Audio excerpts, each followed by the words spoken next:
Wednesday, 28th of June, 1972.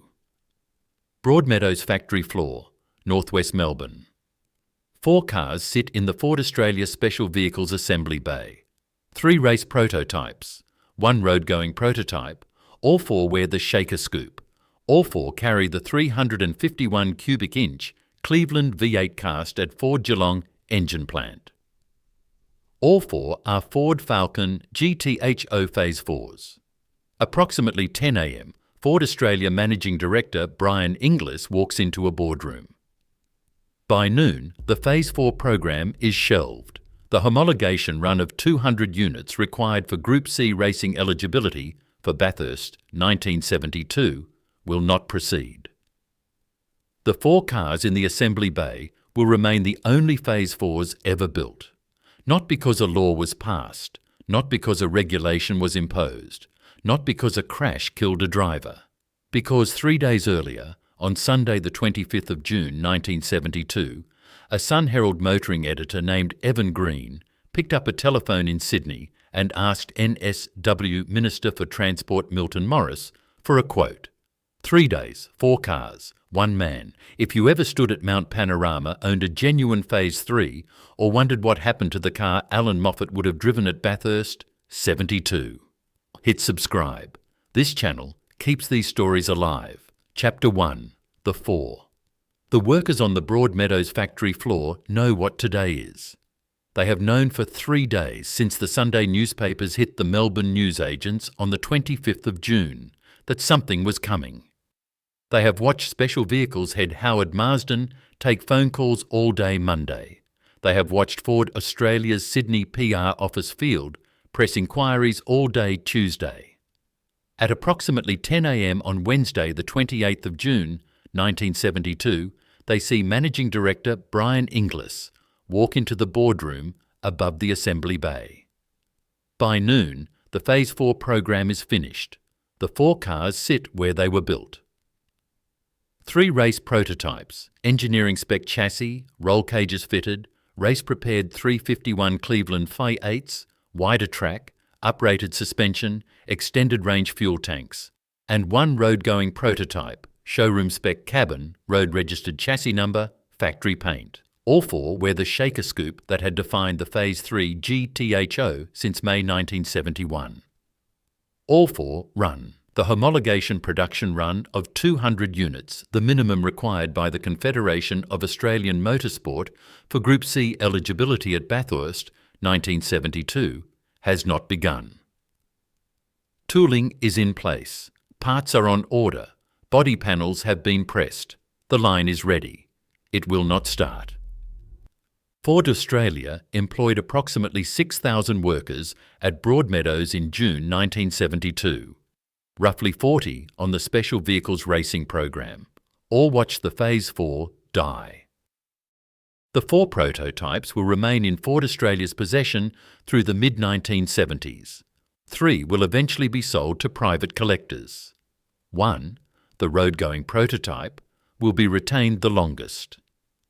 54 years later, in 2026, its auction value will exceed $2 million Australian dollars. Because it is the only production Ford ever built that Ford Australia chose not to actually produce. But this story does not begin on the Broadmeadows factory floor on Wednesday the 28th of June, 1972. It begins 3 days earlier, on a Sunday morning in Sydney, with a phone call made the previous afternoon. Chapter 2.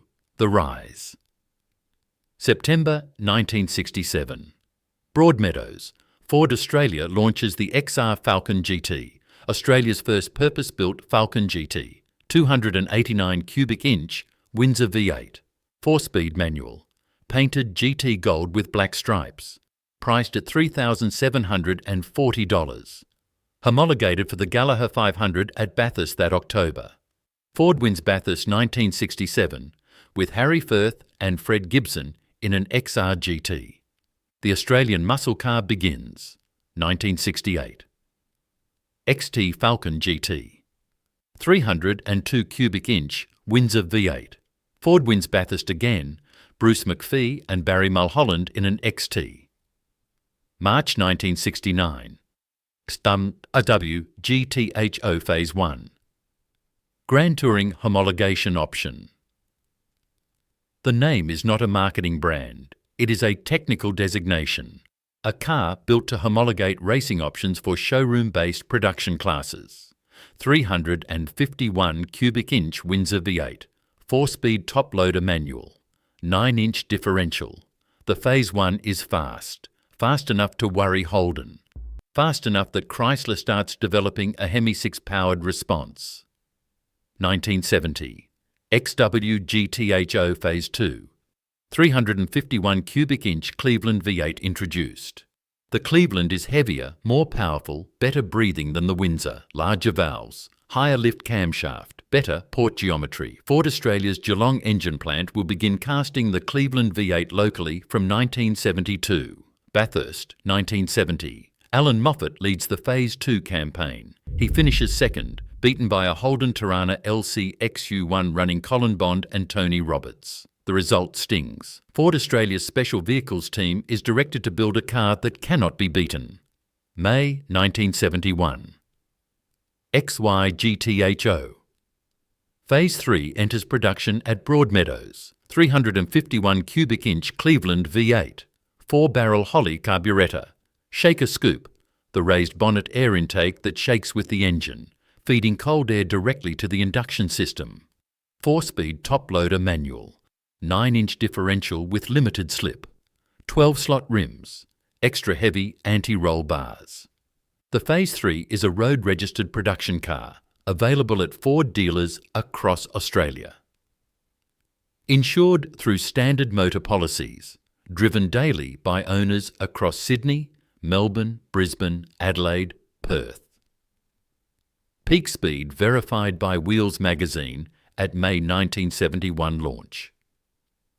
142 miles per hour, approximately 229 kilometres per hour. The fastest 4-door production sedan in the world.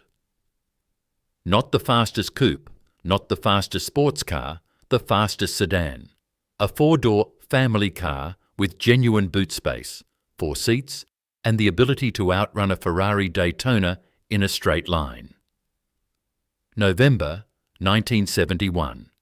Phase 3 production ends. Exactly 300 units built across 6 months. And on Sunday, the 3rd of October 1971, one of those 300 cars became the greatest Australian muscle car in history. Chapter 3. Bathurst 1971. Sunday, the 3rd of October 1971. Mount Panorama, Bathurst. The Hardy Ferodo 500. NSW Long Weekend Sunday. Broadcast nationally on the ABC. The largest Bathurst crowd to that point. Grandstands packed at Hell Corner, The Cutting, McPhillamy Park, Skyline, Forest's Elbow. The mountain line from Reed Park to the Pitt Straight. Allan Moffat sits in a Phase 3 GTHO, number 1 on the door. Blue and white Ford livery, shaker scoop visible from the McPhillamy grandstand. Moffat is 31 years old, Canadian-born, Saskatoon, Saskatchewan, 10th of December 1939. He has been Ford Australia's factory driver since 1969. He has raced at Bathurst previously. He has never won it outright. At the drop of the flag, Moffat leads. He leads at the end of lap 1. He leads at the end of lap 50. He leads at the end of lap 100. He wins. Fastest lap, pole position. Only the second solo drive to win the great race outright. Second place goes to Fred Gibson in another Phase 3. Third place, another Phase 3. The top 3 finishers are all Ford Falcon GTHO's bus. The 1971 Bathurst is the moment the Phase 3 is anointed. Not by Ford's marketing team, not by Wheels magazine, though Wheels will run the cover feature the following month. Not by the enthusiast press. By Mount Panorama itself, by 500 miles of race running, by the fact that no other production sedan in Australia, no Holden Monaro GTS, no Chrysler Charger, no Ford Falcon 500, can catch it. The Phase 3 becomes the reference point, not one of the great Australian muscle cars. the Great Australian Muscle Car. Wheels Magazine, November 1971. Cover feature. The Phase 3 as national icon. Modern Motor devotes 12 pages to Moffat's win. Ford Australia sells the remaining Phase 3s at premium prices through the end of 1971. Second-hand values within 12 months exceed original showroom price for low-mileage examples. By early 1972, a well-preserved Phase 3 is trading at approximately $6,000, $1,200 above showroom sticker. The shaker scoop on Moffat's winning car is the physical motif. First state, working, winning, delivering.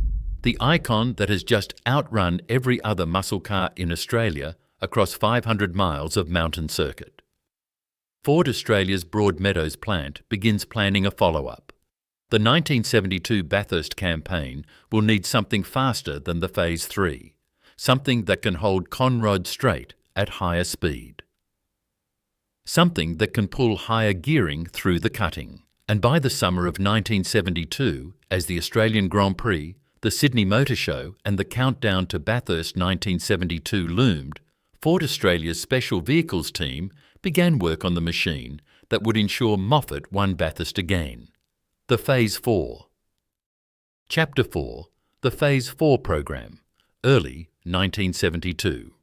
Broadmeadows, Howard Marsden's Ford Australia Special Vehicles team begins Phase 4 development. The specifications: 351 cubic inch Cleveland V8, now Australian cast at Ford Geelong engine plant. Uprated 4-speed top-loader manual, 9-inch differential with limited slip, wider track, larger radiator sized for extended range race running, aerodynamic refinements for high-speed stability at Bathurst's Conrod Straight, the mountain's long downhill descent, where the Phase 3 had exceeded 150 miles per hour. The shaker scoop, retained, the visual signature that would carry into the second state of the physical motif. Homologation intent, 200 units, the minimum production required by the Confederation of Australian Motorsport for Group C racing eligibility for Bathurst, 1972. Development timeline, February to June 1972. 4 months. Aggressive but achievable, Ford's Special Vehicles team had turned around the Phase 3 homologation across similar timeframes. By early June 1972, 4 Phase 4 prototypes are running, 3 race prototypes, chassis numbered, roll cage fitted, race prepared engines, wider track suspension. 1 road-going prototype, showroom spec cabin, road-registered chassis number, factory paint. All 4 wear the shaker scoop. All 4 carry Australian cast Cleveland V8s. All 4 are on the Broadmeadows assembly bay floor. Moffat has driven at least one of the race prototypes at Ford's Lang Lang Proving Ground, 90 kilometres southeast of Melbourne. His feedback is short, faster than the Phase 3. Better through Conrod. Ready for Bathurst. Projected top speed at homologation, approximately 160 miles per hour, 257 kilometres per hour. Let that number sit for a moment. 160 miles per hour. From a 4-door production sedan. Available in Australian Ford showrooms by September 1972.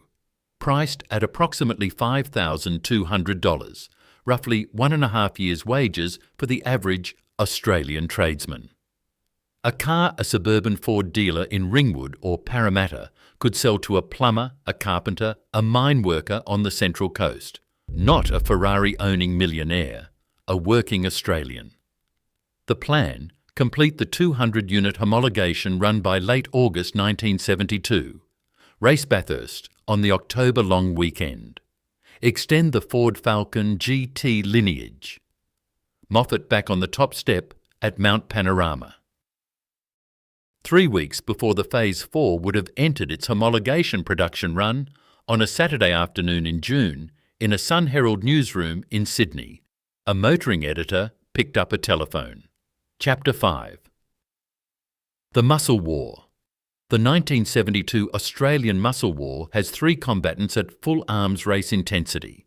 The Ford Falcon GTHO Phase 4 in development at Broadmeadows. 351 cubic inch Cleveland V8. Target 160 miles per hour. Homologation planned for 200 units. The Holden Monaro GTS 350 in production at Fisherman's Bend. 350 cubic inch Chevrolet V8, Australian fitted at GMH's Melbourne plant. Approximately 1,500 units built across the HG and HQ series. Australia's answer to the Falcon GT. The Chrysler VH Valiant Charger E49 in production at Chrysler, Australia's Tonsley Park plant, Adelaide. 265 cubic inch Hemi 6 with triple side draft Weber carburettors. 6-pack option. Approximately 149 units built. One of the great inline 6-cylinder engines of the era, at a time when the 6 was supposed to be the modest choice. All 3 are aimed at Bathurst 1972. All 3 are advertised in general interest media, not just car magazines, but Sunday newspapers, television commercials, breakfast radio. All 3 are visible in showrooms and on suburban streets from Perth to Rockhampton. Modern Motor runs cover stories on all 3 across February and April 1972. Wheels runs a feature on the coming supercars in May. Sports Car World devotes 3 pages to the Phase 4 in June. The combined planned Bathurst 1972 fleet, approximately 1,800 road cars across 3 manufacturers, when the homologation numbers are combined. Here's the thing, a New South Wales coalition government under Premier Robert Askin, with Milton Morris as Minister for Transport, is already politically exposed on the state's road toll. New South Wales records over 1,300 road deaths in 1971. One of the worst years in state history. The Australian Automobile Association warns of continued increases. Morris has campaigned prominently on road safety, including New South Wales's compulsory seatbelt legislation of 1971, the second such law in the world after Victoria's. The political conditions for a supercar scare are already loaded. All that is required is a trigger. 3 days. 4 cars, 1 man. On Saturday, the 24th of June, 1972, a Sun-Herald motoring editor named Evan Green sat down in his Sydney newsroom and dialled a ministerial office in Macquarie Street. If you've made it this far, through the Bathurst 1971 grid, the Broadmeadows Special Vehicles Bay, and the 3-way muscle war that had already put 1,800 supercars on Australian roads, hit the like button and subscribe. This channel keeps these stories alive. Phase 3. Owner Bathurst Grandstand Memory or Ford Australia Payslip, drop it in the comments. Chapter 6. Sunday, 25th of June, 1972. Saturday, the 24th of June, 1972. Approximately mid-afternoon, Sun-Herald Newsroom, Sydney. Evan Green is the Sun-Herald motoring editor. He is 42 years old. Born in 1930, he has raced the Redux Trial, Australia's most punishing outback endurance rally. He is a Ford enthusiast. He owns and races high-performance cars personally. 2 decades later, in 1993 and 1994, he will publish 2 of the finest Australian outback novels of the 20th century, Adam's Empire and Adam's Choice. On this Saturday afternoon, Green is working on a story about the 3 coming supercars. The Ford Falcon GTHO Phase 4, projected at 160 miles per hour.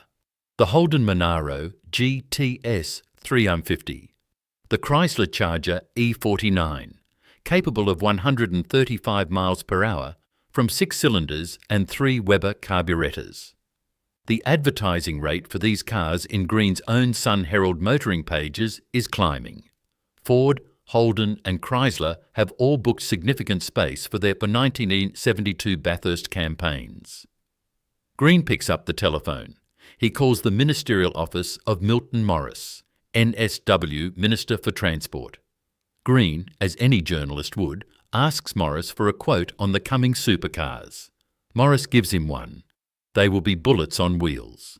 And this is where it gets genuinely insane.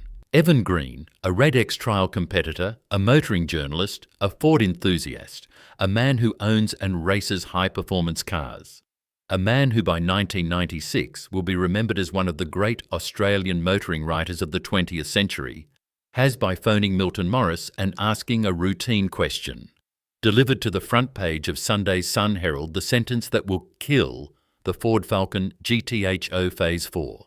Read that again. A rally driver killed the greatest Australian muscle car, not by driving, not by lobbying, not by campaigning against it, by phoning. Sunday morning, 25th of June 1972. The Sun-Herald hits Sydney newsstands. Front page, above the fold. Headline as reported by the archival record. Approximately 160 miles per hour supercars soon. Byline, Evan Green, motoring editor. The lead quote, they will be bullets on wheels, from Milton Morris, NATWSW Minister for Transport. Named cars, Ford Falcon GTHO Phase 4, Holden Monaro GT-S350, Chrysler Charger E49. Sun-Herald circulation in June 1972, approximately 500,000 copies. Every second Sydney household on a Sunday morning. Read at breakfast tables from Manly to Bankstown, from Cronulla to Hornsby. The story is picked up by every major Australian newspaper within 24 hours. The Sydney Morning Herald leads its Monday edition with Morris's quote. The Melbourne Age runs it on page 3. The Adelaide Advertiser leads with it. The Brisbane Courier Mail. The Perth West Australian. Every capital city breakfast table on Monday the 26th of June reads about supercars and bullets. Talkback Radio runs it all Monday. Sydney's 2GB and 2UE devote entire mid-morning segments. Melbourne's 3AW leads the afternoon drive slot with it. Before the political consequences of Sunday's front page could reach Broadmeadows, before Ford Australia would know that its Phase 4 program was mortally wounded, Milton Morris would go further. Chapter 7. Milton Morris. Milton Arthur Morris. Elected to the New South Wales Legislative Assembly for the electorate of Maitland in 1956. A Maitland-based coalition MP, Liberal Party of Australia, New South Wales Division. The Hunter region, 160 kilometres north of Sydney, coal mining country, wool country, industrial country. He came through the Second World War, then trained in accounting before entering New South Wales state politics. By the time Robert Askin led the New South Wales coalition to victory in 1965, ending 24 years of Labor government in Macquarie Street, Morris was one of the coming men of the Liberal front bench. Minister for Transport in the Askin government from 1965. He would hold the portfolio for a decade until Askin's retirement in 1975. His signature achievement as New South Wales Minister for Transport was the introduction of compulsory seatbelt legislation in 1971. Victoria had been first in December 1970, the world's first mandatory seatbelt jurisdiction. New South Wales followed months later. Both states saved thousands of lives across the following decades. Morris was not a road safety opportunist. He was, accurately, and this must be said, one of the most effective road safety ministers in Australian political history. The 1971 seatbelt law is a direct reason New South Wales road deaths began to decline through the 1970s, despite rising vehicle numbers. The road toll context in June 1972. New South Wales recorded over 1,300 road deaths in 1971, one of the worst years in the state's history. The Australian Automobile Association warned of continued increases as high-performance vehicles became more common. Morris had, across the preceding 12 months, met with insurance industry representatives who cited supercar-class vehicles as an emerging actuarial concern. He had received briefings from New South Wales Police on the state's fatal crash statistics, broken down by vehicle class. He had corresponded with British transport ministers about the United Kingdom's own emerging supercar regulatory debate. When Evan Green phoned him on Saturday the 24th of June, 1972, Morris did not have to think about his response. His public position, as the state's most senior road safety advocate, was already formed. They will be bullets on wheels. Monday, the 26th of June, 1972. Morris makes further public statements. Newspaper interviews across all major Australian papers. Radio interviews on 2GB and 2UE. His demand escalates. He calls for either regulatory intervention or voluntary manufacturer withdrawal from the supercar class market. He does not name legislation. He does not introduce a bill in the New South Wales Legislative Assembly. He does not require a cabinet decision. He demands, publicly, through the press.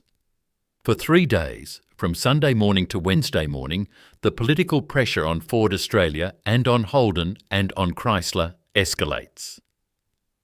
And by 10 a.m. on Wednesday the 28th of June 1972, Managing Director Brian Inglis walked into a Broadmeadows boardroom and made the decision.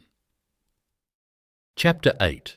3 Does. Sunday 25th of June 1972. The Sun-Herald front page, Evan Green's byline, Milton Morris's quote, 500,000 Sydney Sunday breakfast tables read, "Bullets on wheels." By mid-afternoon Sunday, the Melbourne Sunday papers have picked up the Wire copy, the Adelaide Sunday Mail, the Brisbane Sunday Mail. By Sunday evening, ABC Television's National News Bulletin leads with the story. Ford Australia's Sydney PR office has an emergency phone tree activated by 7 p.m. Sunday. Broadmeadows executives are called at home. A crisis meeting is scheduled for Monday morning. The advertising booked for the Phase 4 launch, full-page spreads in Wheels, Modern Motor and Sports Car World, is quietly pulled from the September editions. Monday 26th of June, 1972. Every major Australian newspaper picks up the story. The Sydney Morning Herald's Monday edition leads with Morris, The Age, The Advertiser, The Courier Mail. Talkback Radio, Sydney's 2GB, 2UE, Melbourne's 3AW, runs the ban demand story all day. Morris makes his second public statement, extending his ban demand. Interviewed by television news crews outside Parliament House, Macquarie Street, at approximately 11 a.m. His quote is unchanged. Bullets on wheels. The Australian Automobile Association endorses. Other state transport ministers issue statements ranging from qualified support from Victoria's Hamer government to non-committal from Queensland's Bjelke-Petersen government. The McMahon Federal Coalition government, 3 months from the December 1972 election it will lose to Whitlam, is silent. Prime Minister William McMahon does not comment. Federal Transport Minister Peter Nixon issues a boilerplate press release about federal-state vehicle regulation coordination. Tuesday, 27th of June, 1972. Ford Australia's Sydney PR office fields press inquiries all day. Holden's Fisherman's Bend PR office does the same. Chrysler Adelaide runs cover for the Charger E49. Brian Inglis, Ford Australia Managing Director, calls a board meeting for Wednesday morning at Broadmeadows. Howard Marsden, Special Vehicles Head, the man who has spent 6 months building the Phase 4, is asked to present the commercial case for continuing the program. Marsden works late Tuesday night preparing the case, production costs, projected sales, Bathurst marketing value, dealer network commitments. Wednesday 28th of June, 1972, approximately 10 a.m. Brian Inglis convenes the meeting. The 4 Phase 4 prototypes are still in the assembly bay, 1 floor below. The homologation production run has not started. The decision has not yet been made. By noon, it has. 3 days, 4 cars, 1 man, the Phase 4 is shelved. Ford Australia will publicly cite reconsideration of high-performance vehicle strategy in the current regulatory environment. The 4 prototypes will remain in Ford Australia's possession. The man who walked into that boardroom at 10 a.m. on the 28th of June was not the man who most Australians assume, decades later, was the managing director of Ford Australia in 1972. Chapter 9. Brian Inglis. Here's the thing. Ask any Australian muscle car enthusiast today who ran Ford Australia in June 1972, and most will answer Bill Burke. Bill Burke was Ford Australia's managing director. That is documented across dozens of contemporary press cuttings, magazine features, and racing histories. Bill Burke, however, had left the managing director position at Ford Australia earlier in 1972. He had been promoted to Ford Motor Company's international operations, specifically to Ford's Latin American operations based in Detroit. By the time the Sun-Herald front page appeared on Sunday the 25th of June, Burke was months into his Detroit posting. The man who ran Ford Australia in June 1972, the man who convened the boardroom meeting on Wednesday the 28th of June, was Brian Inglis.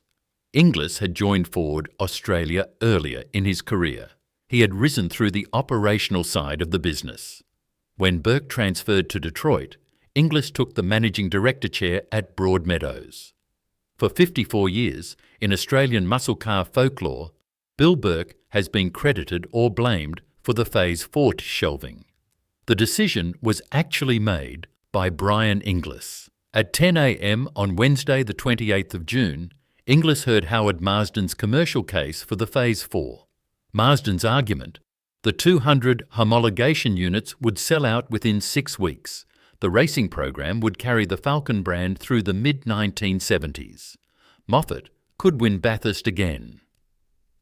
Inglis heard the case. He weighed it against 3 days of political pressure. He weighed it against the risk of New South Wales state regulatory action. He weighed it against the risk of federal intervention from an incoming Whitlam government, which had already flagged interest in vehicle safety regulation.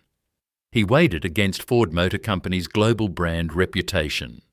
He weighed it against the possibility that Detroit head office would intervene if the Australian subsidiary continued a program that had been publicly branded a public safety hazard by a serving Australian State Transport Minister. His decision: shelve.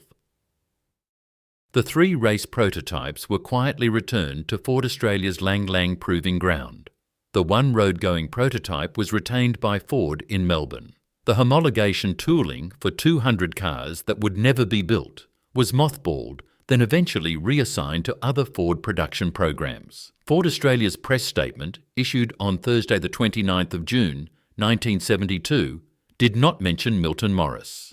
It did not mention the Sun-Herald. It cited current regulatory considerations and responsible corporate citizenship.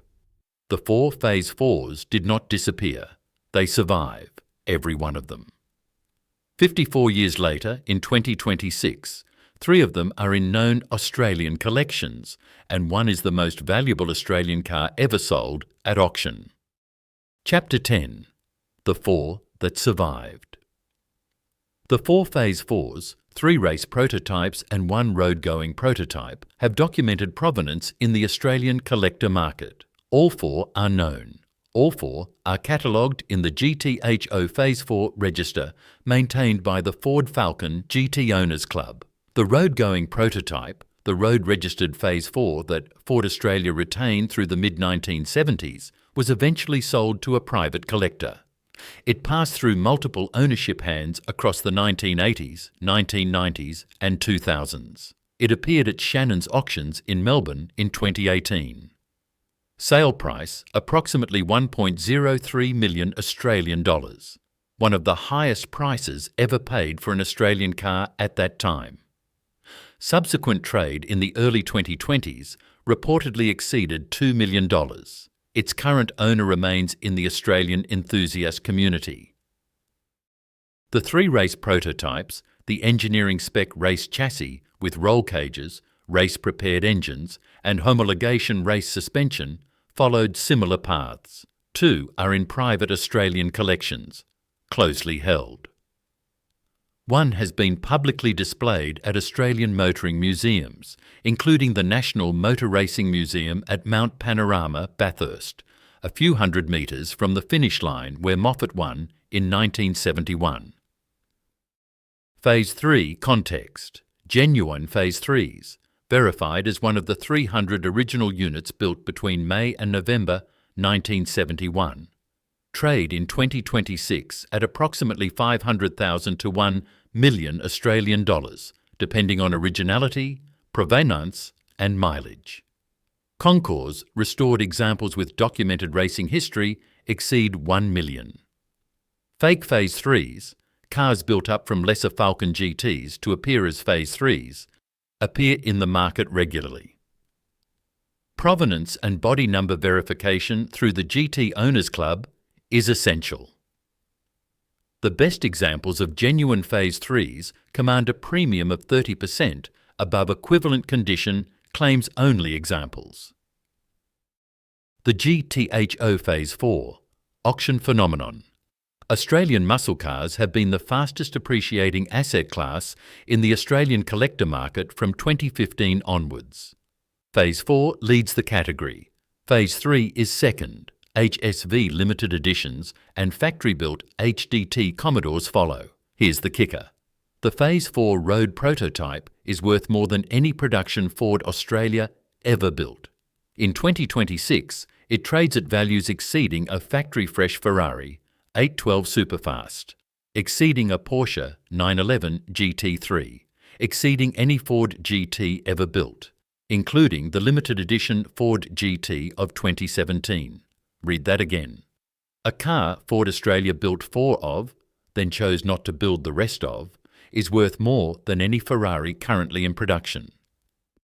Because it is the only production Ford ever built that Ford Australia was politically prevented from actually producing. Its scarcity is not the result of engineering limitation or market failure or consumer disinterest. Its scarcity is the direct result of a Sun-Herald front page. 200 cars unbuilt, 54 years of appreciation, $2 million per surviving prototype, all from a phone call on a Saturday afternoon in June 1972. The cars appear in Australian film, in enthusiast documentaries, in chasing cars on a BC television, in Just Cars magazine features, in unique cars auction previews. But before the 4 surviving Phase 4s became the most valuable Australian cars in existence, before their auction premiums exceeded Ferrari and Porsche prices, the man who killed them lived out another 40+ years, and the man who phoned him died believing he had been a good motoring journalist. Chapter 11. 3 days, 4 cars, 1 man. Walk into a Shannons auctions preview at Rosebery, Sydney, or southeast Melbourne today under the fluorescent auction hall lights, a red Ford Falcon XA GTHO Phase 4 road prototype, chassis stamped from the Broadmeadows Special Vehicles Bay, June 1972. Shaker scoop still fitted, 351 cubic inch Cleveland V8 under the bonnet, cast at Ford Geelong engine plant in 1972. 12-slot rims, 9-inch rear diff, auction estimate 2 to 2.5 million Australian dollars. The car has never been raced, never been sold to a customer in 1972, never had a factory warranty.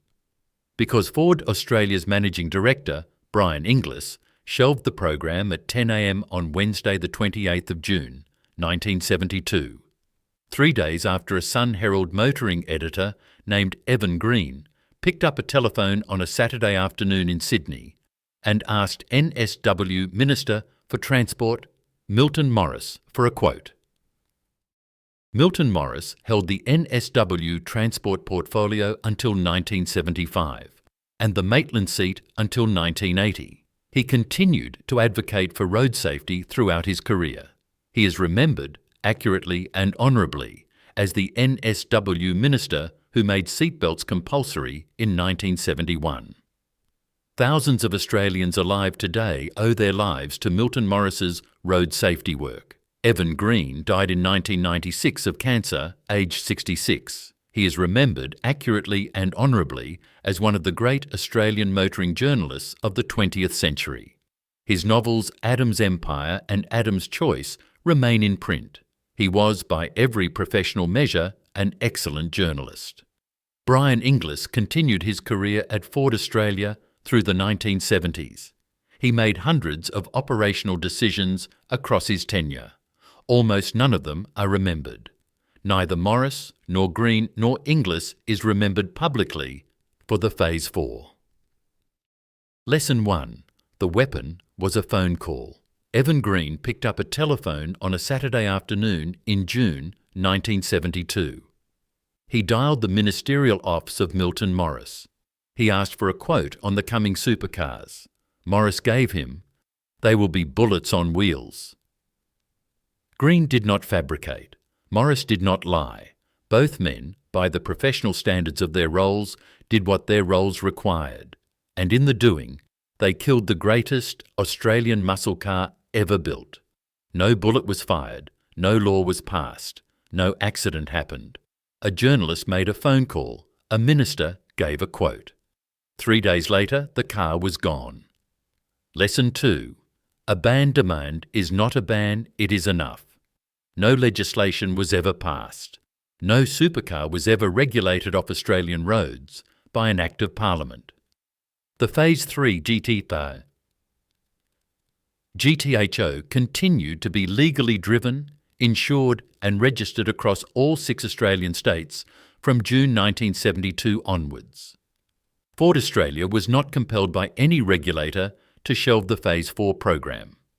Brian Inglis shelved it voluntarily on the 28th of June 1972, because the political cost of continuing exceeded the commercial upside of continuing. The demand for a ban spoken in one column of the Sun-Herald front page was enough.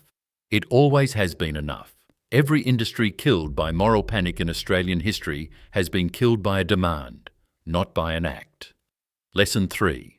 The rarest Australian car is the one that was never built. Genuine Ford Falcon GTHO Phase 3's number 300. Genuine Phase 4's number 4. The Phase 4 road prototype is the rarest production Ford ever built globally, not because Ford chose to build only one, but because Ford was not permitted to build the remaining 199.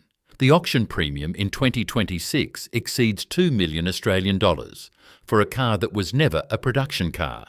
Because the market, the collector market, the enthusiast market that Milton Morris and Evan Green did not consult, decided the Phase 4 was worth more than any Ferrari, any Porsche, any Ford GT ever built. Australia built its greatest muscle car in 1971. And then, on a Sunday morning in June 1972, decided that its greatest achievement was too dangerous to exist.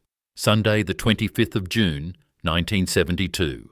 Wednesday the 28th of June 1972. Read that again. 3 days, 4 cars, 1 man, 1 phone call from Evan Green, 1 quote from Milton Morris, 1 shelving decision from Brian Inglis, 4 prototypes surviving on the Broadmeadows assembly bay floor, 200 cars never built, 54 years of auction premium. 1 car, the surviving Phase 4 road prototype, worth more than $2 million in 2026 because it does not exist as a production car. The greatest muscle car Australia ever built was killed by a phone call. The car Australia would not let itself build. 3 days, 4 cars, 1 man, she's a beauty.